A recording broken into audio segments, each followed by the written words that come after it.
আমি তো অবাক, এত সুন্দর মাছ। পরে জয় পড়ছে আমি সকাল সকাল ঘুমোতে করিমগঞ্জ বাজার করিমগঞ্জ বাজার তাতে উঠলো ডাইরেক্ট যাই আমি গাছ স্কুলের সামনে যেই হানো সুন্দর সুন্দর আফার আফারা, তবে আমার গন্তব্য এই হানুই শেষ। পরে হরণ তরণ করে আমি ডাইরেক্ট আয়া পড়ছি আমরা করিমগঞ্জ উপজেলার সামনে। পরে চিন্তা করলাম হরণ তরণ করে চুল একটু আর সায়ালাই উফ নায়কটার মতো লাগতেছে।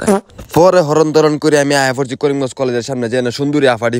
পরে হরণ তরণ করে করিমগঞ্জ ফায়ার সার্ভিসের সামনে আয়া পড়ছি। তার লগে আমরা করিমগঞ্জ কমিউনিটি সেন্টার আছে একটা, যেটা পরিত্যক্ত হয়ে পড়ে রয়েছে, তার লগে আর একটা পরিত্যক্ত পেট্রোল পাম্প। পরে হরণ তরণ করে আয়া পড়ছি আমরা ঐতিহ্যবাহী ধাক্কাধাক্কির রাস্তা লগে আমরা করিমগঞ্জ পৌর মডেল কলেজ আছে। ওমায় গো পরে দি সাঙ্গার গেট লাগাইছে। পরে চিন্তা করলাম কার না কপালটা ফুটতাছে রে। ওমায় গো পরে দি স্বাক্ষর বিশাল এক ফাঁকা। পরে এই ফাঁকাটা হরণ তরণ করে পার হইয়া পরে মিশন সাকসেস করলাম। পরে দি ওমায় গো স্বাক্ষর বাটানি দি গাছের ব্যবসা করে, যেটা আমরা কই নার্সারি। পরে হরণ তরণ করে আয়া পড়ছি বাইটি স্কুলের সামনে। ওমায় দি পরে দি মামারা দি ফুচকা বেচতেছে সুন্দরী আফারা লাগে। ফাঁকারের মধ্যে বাইটি স্কুলে যত ফলাফান সবাই গোসল করে। এই যে সাক্ষ্য বাজার তো বাইটি স্কুলে সুন্দরী আফারা যাইতেছে। পরে হরণ তরণ করে আমি সাক্ষ্য বিরিডা পার হয়ে আয়া পড়ছি ডাইরেক্ট নেমতপুর আব্দুল বারিক মাস্টার কলেজের সামনে। তো হরণ তরণ করে আমি আয়া পড়ছি ডাইরেক্ট রোগালির মধ্যে ডাইরেক্ট জামগা বালিকলা। তার আগে আপনারা হরণ তরণ করে সাইড তলাটা দেব। পরে আপনারা দেখুন আমরা বালিকলার হাওরটা হরণ তরণ করে দেখতে। পরে হরণ তরণ করে আপনারা দেখুন যে বালিকলার ঘাড়ে যে নৌকাগুলি তাই না, যে নৌকাটি আপনারা ঘুরাঘুরি কোন এই নৌকাটি হরণ তরণ করে টাইসে দেখতে। পরে আয়া পড়ছি আমি হরণ তরণ করে আমাদের বালিকলা হাওরে যে মাছগুলি উঠে সমস্ত মাছগুলি এই ঘাটে উঠে। বালিকলার ঘাড়েতে মাছগুলি ড্রামের ভিতরে জাত করে হরণ তরণ করে পাড়া দেবো বাংলাদেশের বিভিন্ন জায়গার মধ্যে। অর্থাৎ আমাদের কিশোরগঞ্জ জেলার হাওরের মাছকে বাংলাদেশের 63 জেলার মানুষ বাচ্চা দেয়। পরে আমি হরণ তরণ করে আয়া পড়ছি আমি বালিকলার মেইন আড়তে। এই কাছার মধ্যে যে মাছটি দেখতেছেন সব মাছ হচ্ছে হাওরে টাটকা মাছ। এমন আরো অনেক আছে, ওরির ভিতরে আমি আর গেছি। আমি তো অবাক, এত সুন্দর মাছ। পরে হরণ তরণ করে আমি কুটি মাছ ব্যাগ করে লয়ে আয়া পড়ছি। আচ্ছা